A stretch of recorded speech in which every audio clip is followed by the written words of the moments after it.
welcome back to the shop, guys. I hope this video everybody finds it interesting. You can either watch hundreds of YouTube videos like I did and try to figure out what's true, correct for welding and what's BS, and it's not easy to do. So I'm shooting this to try to help the guy, anybody who's thinking about getting into welding, everything that I went through, all the little secrets, nuances, things like that. I'm shooting it in little pieces because it's very complicated to cut material to cover. And if I don't like the way it came out, I can just reshoot that one piece. I don't have to redo the entire video. So with that said, I hope you enjoy.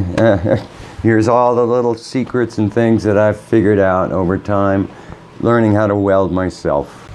All right, kind of in the way here of the cart. Early in the game, when I had the Flux Core 125, I got tired of picking it up, moving it over to the side door to do the welding on the fence.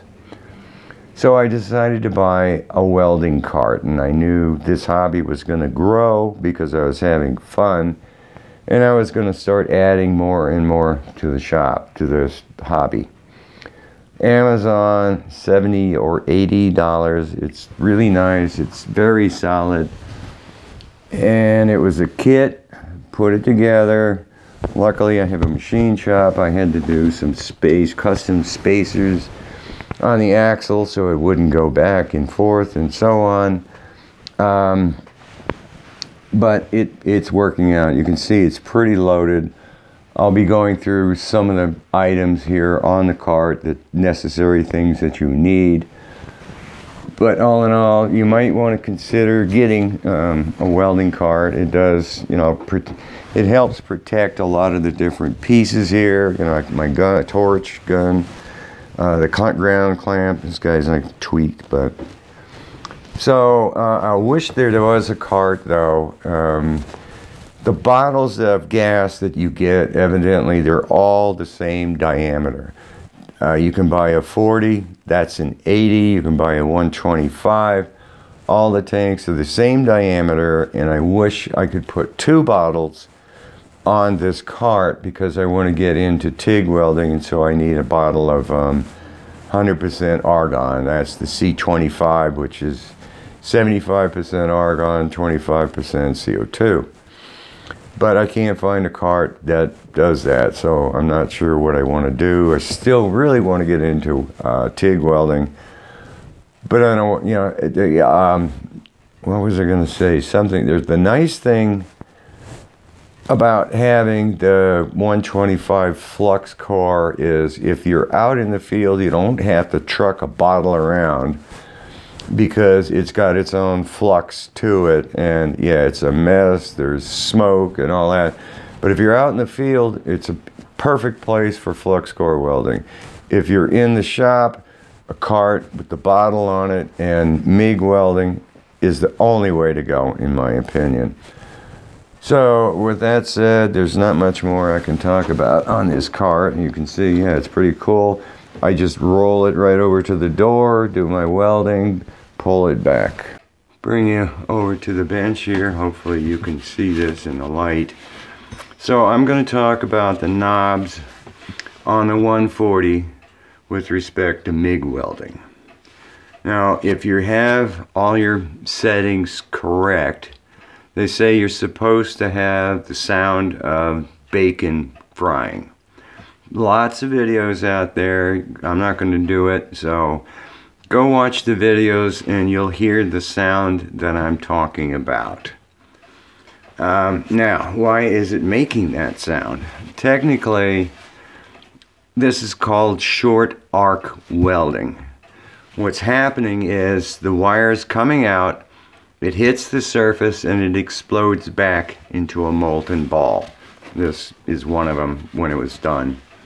When I finished welding, it's the last molten ball. So it's supposed to keep coming out, exploding back, coming out, exploding back. Short arc welding. Now, I put the machine to all the settings that are in the chart in the cover, and I'm not getting that sound. It's intermittent. It's not consistent as far as pow, pow, pow. So I'm thinking about it going, what's wrong? Well, is it the speed at which I'm moving? No, I don't think so.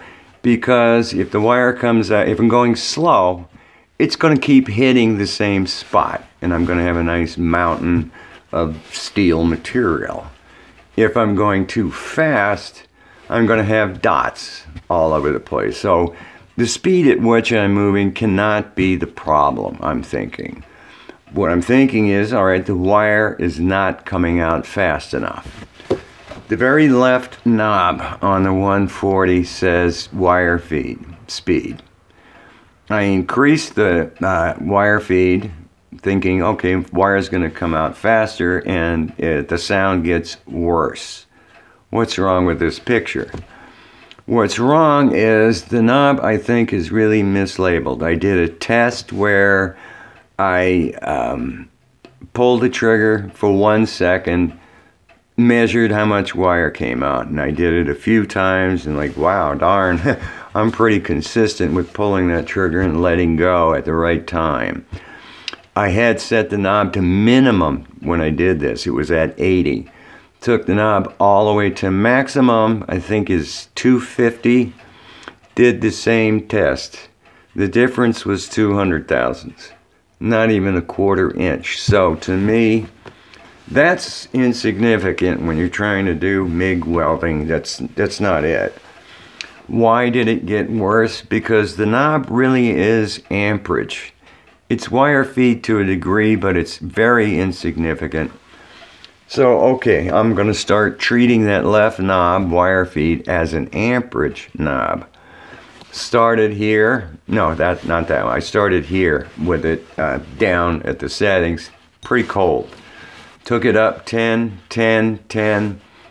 All of a sudden, you can see the difference. Finally have a very nice, penetrated, wet, kind of wide weld. The left knob is amperage. So the middle knob, yes, is voltage, and I've yet to really kind of see what that knob does. I've played with it somewhat, but I don't see too much of an impact or a change in the weld. The right knob is an inductance, and yeah, go and learn what that's all about. But for this particular job, this is a 1/8 inch plate, and according to the chart in the welder, it can't do this, which it just did. I think there's heat. Yeah, you can see heats all the way through it. That's other experiments, but so it can't do it. The closest it can do is 14 gauge, which is quite a bit thinner. But if I look at the settings, bring them in here, I think you can see it on the camera.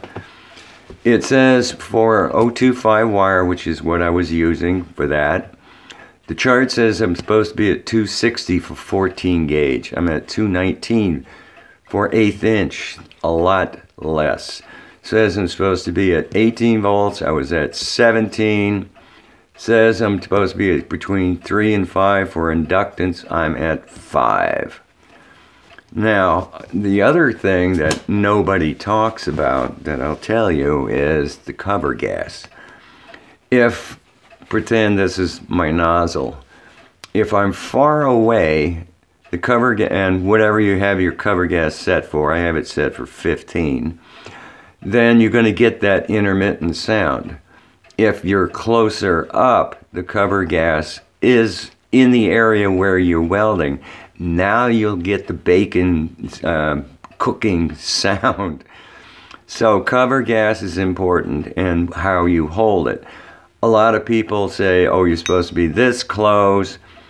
Personally, I like being farther away because somehow, being that far away, the spark gives out more light. I can see more of where I'm going and what I'm doing.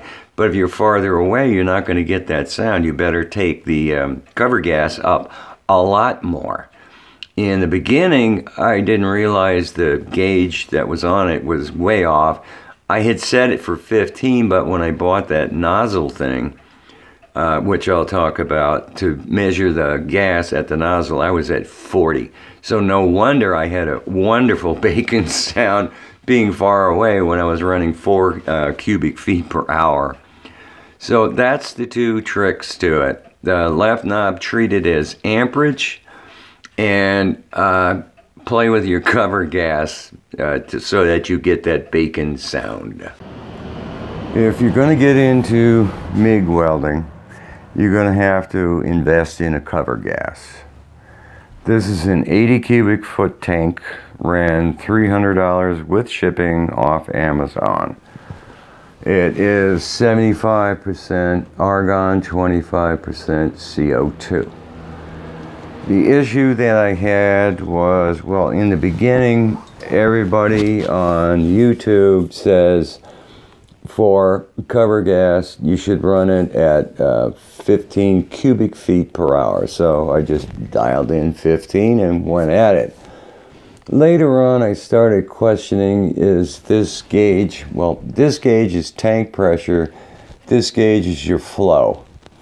And I started questioning the flow part, you know, is it correct? And I started thinking that because this has to be a pressure gauge, and it's measuring back pressure on a hose. Well, if your hose has a large inside diameter, the flow, the back pressure is going to be completely different than a hose with the small diameter. Later on, playing around with it, I unscrewed the hose and I realized they drilled a teeny little hole up there to control the flow, so to make the thing more accurate. But I started questioning it, and then I saw another YouTube video with a guy that had one of these things. And this you stick on your nozzle and it measures the flow at the nozzle. That was set for 15, this measured 40. So I'm wasting a lot of expensive gas. The nice thing nobody talks about on the Titanium Unlimited 140 is it has a valve in there. When you pull the trigger to weld, the valve opens and the gas flows. So you can, it saves a lot of stuff. Looks like I've used almost 1,000 pounds of gas, and I've done a lot of welding so far with this. No, I haven't. This is not open. It's going to go up. Yep, see there. I've used about 500 pounds worth of gas so far and did a lot of welding with it. But okay, now this says 40, that says 15.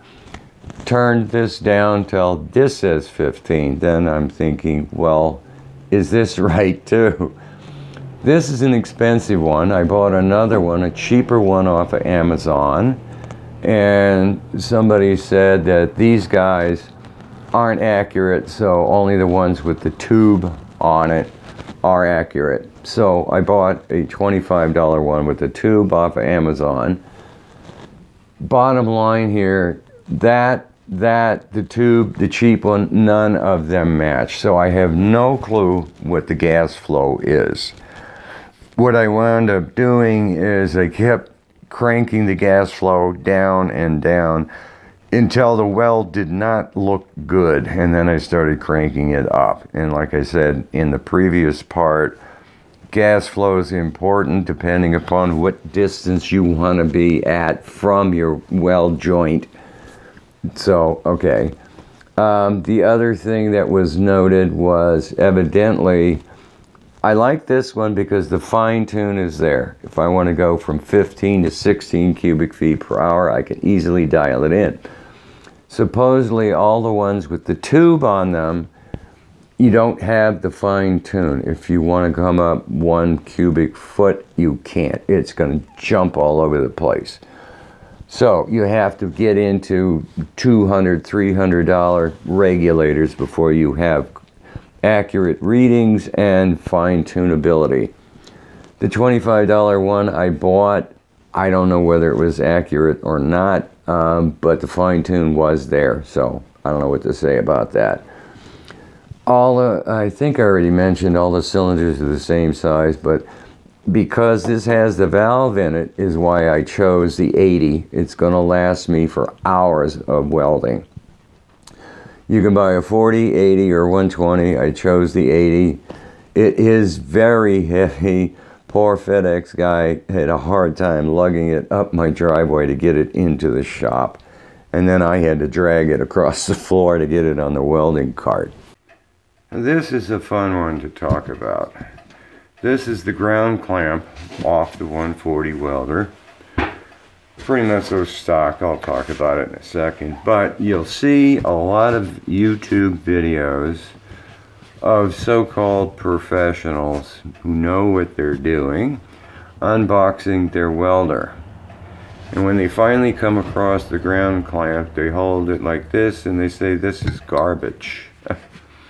Okay, so looking at this whole thing as a senior electrical engineer, if you go on the internet and look up the conductivity of steel, it's way, way at the bottom. It's almost the worst conductor there is. This is just over 3 feet, and I have a very expensive $500 ohm meter. Measuring it from end to end, I cannot detect any resistance. The resistance is so low that I cannot measure it here. And you think about it, it's like, okay, if steel is a terrible conductor, why is it you have a copper wire to a steel lug, to a steel bolt, to a steel clamp, and then you're going to clamp this on a steel welding table? My opinion is the clamp doesn't matter. You go on YouTube to the guys who are professionals, who do it for a living, who are out in the field welding up the bucket to a 10-ton bulldozer. Whatever clamp that it's steel that came with their welder is what they clamp on the bucket, and they weld 1/2-inch thick steel with it.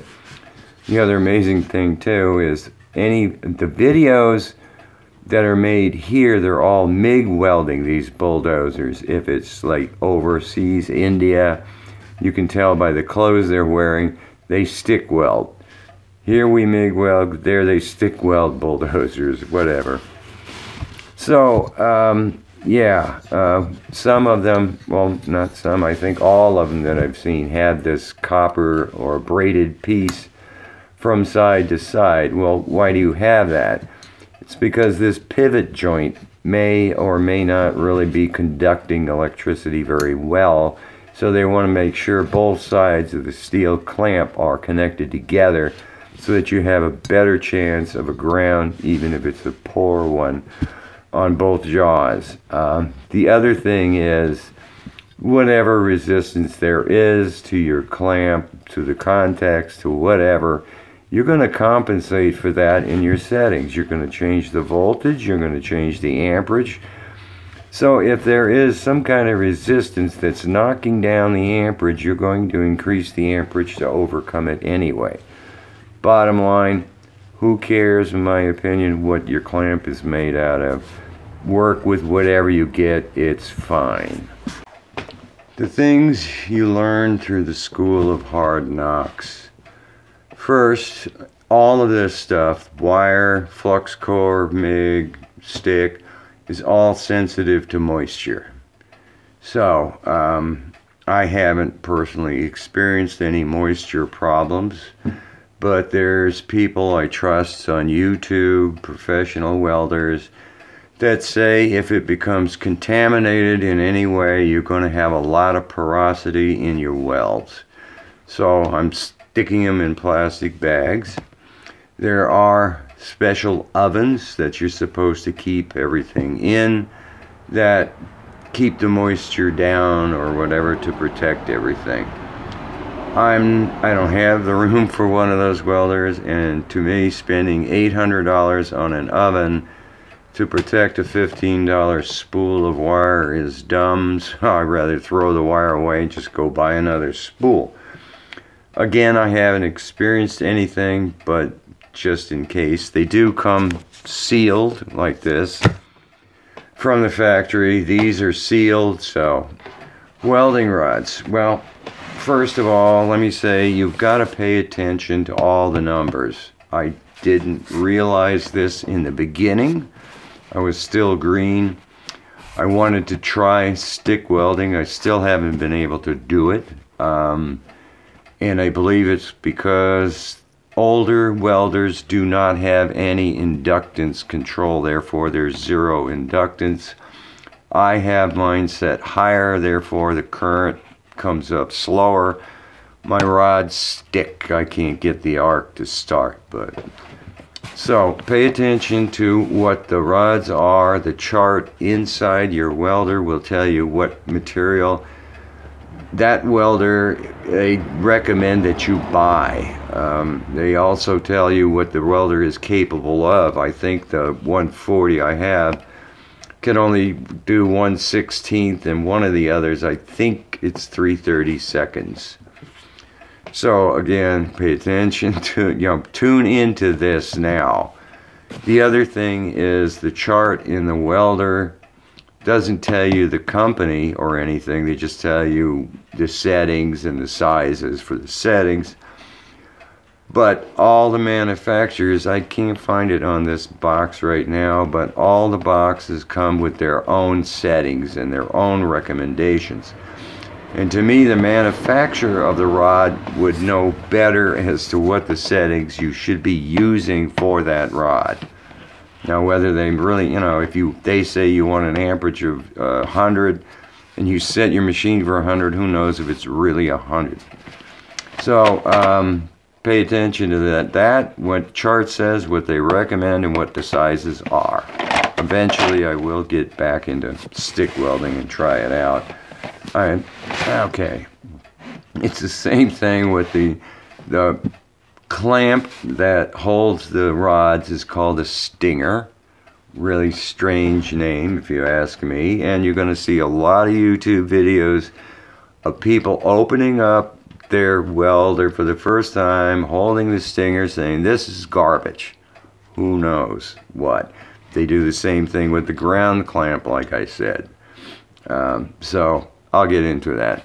Next thing is I wanted to start making the fence, and I wanted to use flux core. Didn't pay attention. I didn't know about the numbers and things like that. I thought everything was the same. I wanted a 2-pound spool. Go on Amazon. I originally bought the Vulcan from Harbor Freight flux core wire. Something just, even though I didn't know what I was doing, something said something's wrong. This is not nice. So I went on Amazon, and high ratings for Blue Demon, some videos talking about Blue Demon, bought their flux core wire. Just enter in, okay, I want a 2-pound spool, flux core, blah, here it is, Didn't pay attention to the numbers. Big difference. Nice stuff. So you can see I'm just staying with Blue Demon right now because I like their welds and their quality. And if you want to look at, like right now, the guy that I like watching is a good guy, Making Mistakes with Greg. He's going through all the different materials, showing you all the welds, all the strengths, all the penetrations, everything. It's a fantastic guy. So, okay, I like the flux core. You can see most of the spool is gone. This is what I did the whole fence with. And now that I've tuned into the numbers, I just went and checked the chart for the 140. And yeah, I did accidentally buy the right wire. E71T-11. So it worked. I had a good time. Then I wanted to get into MIG welding, so everybody was like 30 thou wire. Which one is this? This is it right here. Didn't pay attention to the chart, and I had bought ER70S-2. Wrong wire. This is not what titanium recommends that you use on that welder. It welds, it looks good, but when I finally did buy, yeah, I wanted to go down to a smaller wire. This was 30 thou. Wanted to go down to 23 2-pound. Wrong stuff again. ER70S-2. $15. Kind of who cares, but when I finally tuned into that and checked the welder chart. It says you need the -6, not -2. So here's the -6 Blue Demon 23 thou. I already have one spool on the machine. This is a spare one. Big difference to the weld, let me tell you. It's nicer. The tests that you saw there were done with the -6. I would not have gotten that nice a weld with the -2. So, two things, or three things. Pay attention to the moisture factor and storage.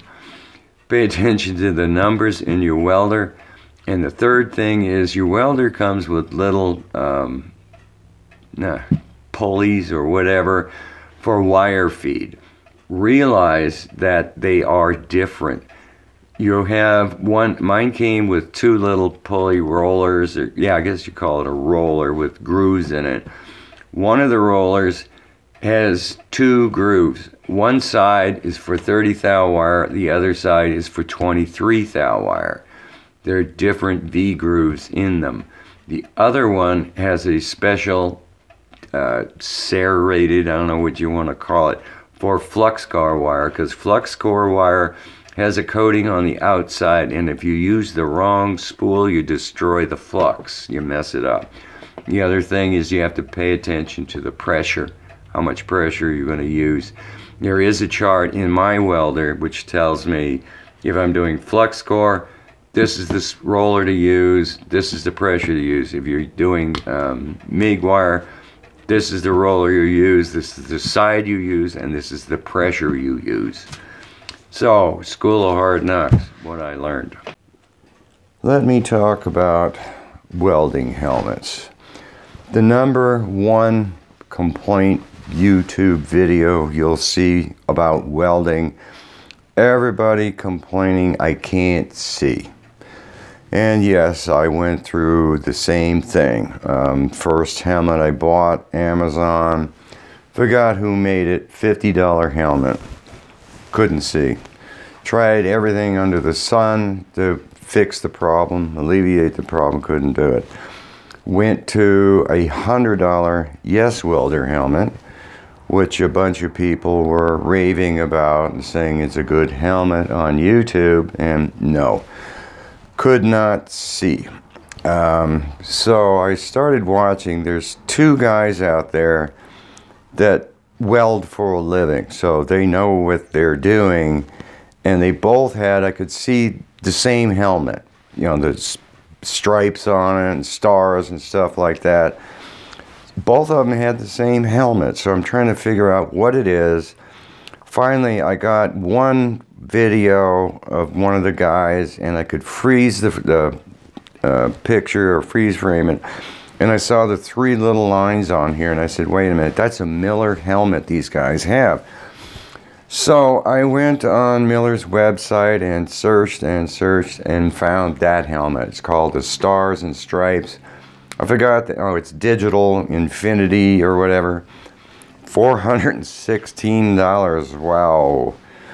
But I'm thinking, I don't have a choice, maybe. I can't see, if you can't see, you can't weld. So I bought the helmet, it arrived, and yes, now I can finally see. I don't know what they do that's different. There is a setting inside, all the helmets have what's called shade. And you'd think, okay, why are they calling it shade? It should be like darkness, lightness. You get it darker for brighter welding, you know, stick welding or something like that. No, it's a shade, and I'm running 10.5 on this guy. Every helmet is different, you know, as far as what shade you can kind of see at. If I take the shade lower, I can't see. If I take the shade higher, I can't see. 10.5 works great. Not sure what the solar stuff is about, because this guy is battery powered. Great helmet, everything's adjustable. For that kind of money, they send you all kinds of replacement face plates here, inside stuff. extra foam padding and things like that. But so and there are some videos that say this is a very heavy helmet and it kind of tweaks your neck. This is actually lighter than the $100 Yes Welder. I think this is a perfect helmet, and I'm loving every minute of it. The things that you learn after the fact, which is why I'm shooting this video, to try to help out people starting in this hobby. Okay, I'm at Harbor Freight. I'm buying the welder. I know I'm going to need welding gloves. So I can cheap out and use my barbecue gloves, but they're thick and they're expensive, so I don't want to ruin them. So I go over to the wall and I look at what they have there. Alright, so they have black and white, and I don't know why the black ones are so much more expensive than the white ones, because it's the same glove. But I don't care, I'll buy the white ones, $17, big deal. Try on the medium gloves, they're way too small, so it's perfect for a woman, not for me. I don't really consider myself huge hands, but try on the large and the fingers are way too long. Try on another pair of large just for the heck of it, and it fits perfect. So they have quality control problems. Buy them home, been using them, having had no problems with them. Later on, come to find out, these are TIG gloves only. These are not MIG gloves. TIG gloves are a lot thinner than MIG, and there's a lot of YouTube videos saying MIG gloves, you need the protection, it's going to get hot. Keep your hands as far away from the nozzle as possible. I haven't had that problem. I've had my fingers right down at the nozzle here doing some tight welds, and I don't feel any problems. Yeah, white gets dirty, but they clean up real easy with Windex. It's like time to clean them up again. They're pretty much so dirty, not from welding, but from handling dirty material, oil, and stuff like that. But yes, they're thinner. I like that. I can feel what I'm doing. A thick glove, no. You know, barbecue gloves, I wouldn't be able to do what I'm doing. I forgot something else I wanted to say. So, oh, heat, yeah. The only thing that you can't do is after you weld it apart, don't pick it up. The heat goes right through these gloves, and it's hot too. So I can weld, I can put my fingers next to the nozzle. It protected me big time. You can see a lot of burn spots from flux core welding on them. MIG welding, it's clean, so no big deal. So there's just some sensitizing you to welding gloves. Another thing is I needed to know the size or thickness gauge of different wire, being an electrical engineer. Bought this a long time ago and they threw this in with it, and I found it to be a kick because when I got into welding, I know who Yes Welder is now, and I was shocked to see their name on this gauge. But this is very handy because all the charts in the welder says if you have 18 gauge, 14 gauge, or whatever, these are your settings. I can't tell without this gauge what size the metal is. Like for instance, this doesn't fit anything, so this is 1/8 inch. Right, yeah. And I had picked 14. Oh, it's on the other side is this stuff. It gets big too. What's the size here? 1/4 inch, 5/16. Holy cow. Here's 1/8 inch. That's how I figured out, oh, yeah, this is 1/8 inch material. Do they have 1/8 on this? No. This is just wire. So I'm glad they threw this one in. There's something I just realized that you should. This came from Amazon, and I think they showed a picture of this too. This one's for an electrical guy. This is wire sizes. This is for the welding guy. Showing, yeah, 20. Goes from 24 gauge all the way up to 5/16. Interesting too. 24,000, 34, and 35,000 wire. So if you need to identify which spool of wire, this, like if I pick it up, I know what this is, but Is it 30? No. Is it 24? Yep, it sure is. This is the smaller wire. So very handy tools to have. Just some more information to sensitize you guys too. Some items that you may want to consider if you're going to get a welding table. I had this plate kicking around the shop, no purpose for it or whatever. It had bolts sticking out, but I modified it. I said, well, let me make this into a welding table and see how it works. All the things that I do are small, so it really helps you. I would recommend a table. Now you can go Amazon, Harbor Freight. They have giant tables, small tables. This is steel, terrible conductor, and all the tables that you see out there are steel. There are some aluminum ones, which I think, if I remember right, is even a worse conductor. But in any case, this is working out for me. The nice thing is, yeah, you put your ground clamp here, and so you just put your work on it and weld away. And I see people doing that on all the tables, all YouTube videos.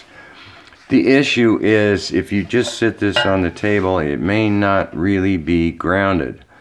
And I've had that happen with things like this. I'll put it on the table and I'll start welding and it's not really grounded. It's just sort of grounded. The first pass is not that good. It's cold. But the second pass then is beautiful, and all the rest of the subsequent passes or whatever, because it welded itself to the table. When I got to pick it up, it's stuck. So the welding action, or whatever you want to call it, to the table made the complete ground so it works. So you have to make sure that your part is well grounded somehow. You can use magnets and different things to do it with, or you can clamp directly onto your part, which I would do. This was a lot of experiments. You can see terrible welds, figuring things out. So that's one issue that you're going to experience. Make sure your part, your item you're going to weld, is grounded. The second issue is, if you're going to join two things together, let's say, turn it this way. Let's say I'm going to put this together, weld this together like this. If you don't clamp both parts really securely to the table, it will warp, and it will warp bad.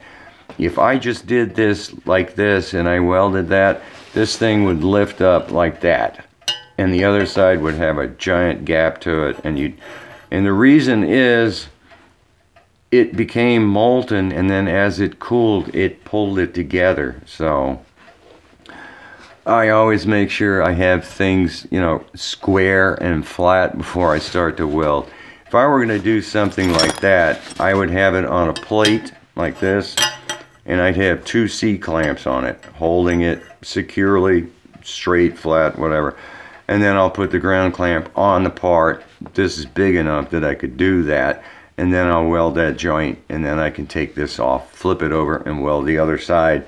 And I know this thing is at a perfect, you know, I can check it with the square to make sure I'm at a 90 before I even start, adjust the C-clamps, and then do it. So that's part of the secrets behind how I've been able to do things really nice.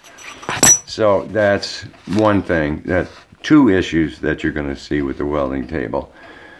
Let me talk about magnets. There's all kinds of them out there. I bought that. There's a whole set of them. This is trash. It is not strong. They're cheap. Usually the magnets come right out of them, so I've had to redo them with silicone, dig the old glue out and redo the silicone. I don't recommend these. I've seen some YouTube videos where they say, yeah, it's great.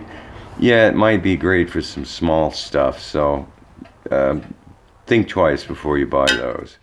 These, I've got a ton of them, Harbor Freight. A lot of times people want to use them as the ground. You can't use them as a ground because they're painted.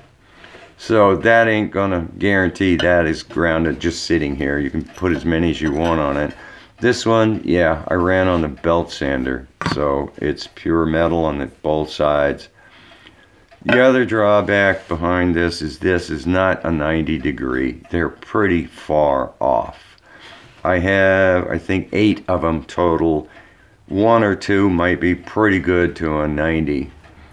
The other issue with this type of magnet is if you're doing flux core, don't even think about it. The berries are going to stick all over it.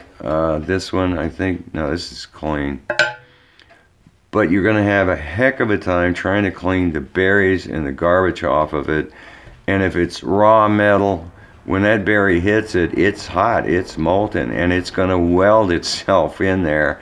So now you got to start filing it, and you file the thing, and now you got the filings in there stuck. So these are, you know, another thing. Think twice before buying this type. Amazon sells them, Harbor Freight sells them.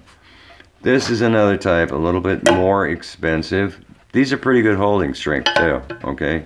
I can use them sometimes inside of a 90 to get things there.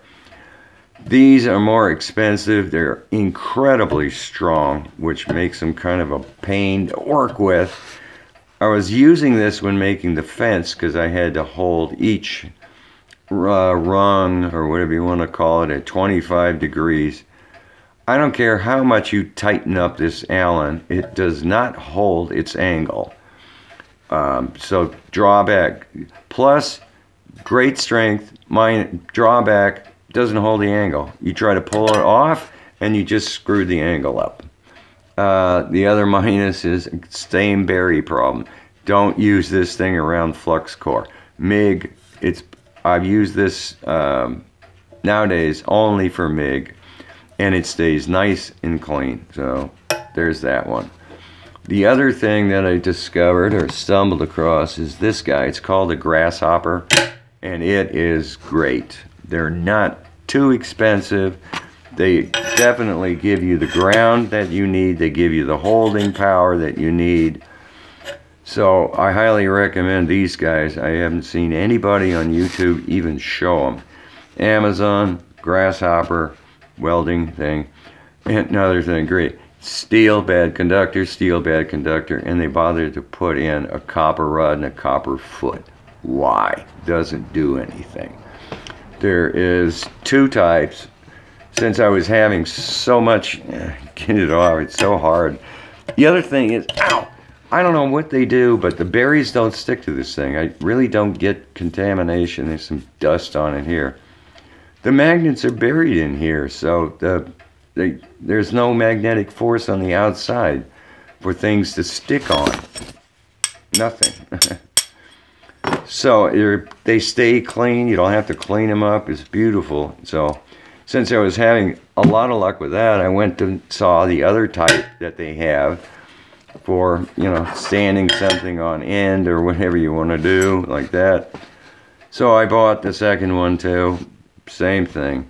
So that's just my school of knowledge, or what I've learned from the school of hard knocks. And last but not least, the advantages of flux core is you don't need to lug around a bottle of cover gas, and it doesn't care about mill scale, you know, contamination, dirt on the surface. The 12-foot section of fence I did it all with flux core, and it was a lot of welding, and I didn't clean up anything, and everything got welded. Like it was this tubing here that I had to weld. This one's cleaned up on the ends, but the center is pretty nasty, pretty dirty, and it welded it all.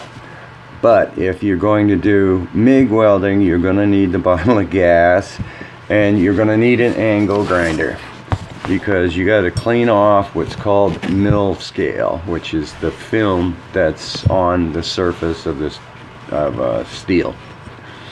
So I really like this guy. I've got 2 of them. It's Avid Power, A-V-I-D. Got them off Amazon, $35. And believe it or not, Harbor Freight has the best, in my opinion, cut-off discs and flap discs. So much that I went and bought more of them as backups. This one has done a lot of work, and it's still plenty. grit or sandpaper or whatever. So you're going to need that to go with it. And here's the nozzle gel that I use from Amazon. I just taped a little magnet on it, use an acid brush to smear it on the nozzle, but you have to have that. So in review, if you're the new guy and you're thinking about getting into welder, you're going to have to buy a welder, of course. I own the Harbor Freight Titanium Unlimited 140. Very expensive unit. Does stick, flux core, MIG, and TIG. So there's a lot of welders out there. You're going to have to do a lot of research to figure out what you want. Do you have 110? Do you have 220? And so on. So that's mandatory. You need a welder to weld. You need a helmet. You need gloves. You need your material, the welding rod or whatever you're going to do, the wire. If you're going to do MIG, you need the gas, you need the regulator. If you're going to do TIG, you need a different cover gas, pure argon, and you need the regulator. And you need nozzle gel. Optional items, the welding table that I covered, magnets, pair of pliers. Well, that's probably should be mandatory because you're going to have to, well, no, if you're not doing MIG, you don't need the pliers, but you're going to need an angle grinder, is optional too, and the discs with it, and the welding cart. If you're, the Harbor Freight one I have is 25 pounds, so if you're going to be picking that up and moving it all the time, you really probably want to consider a cart. So I hope this whole video and all these different pieces helped somebody out, the new guy, maybe even had something in it for the existent welder. So see you next time, guys.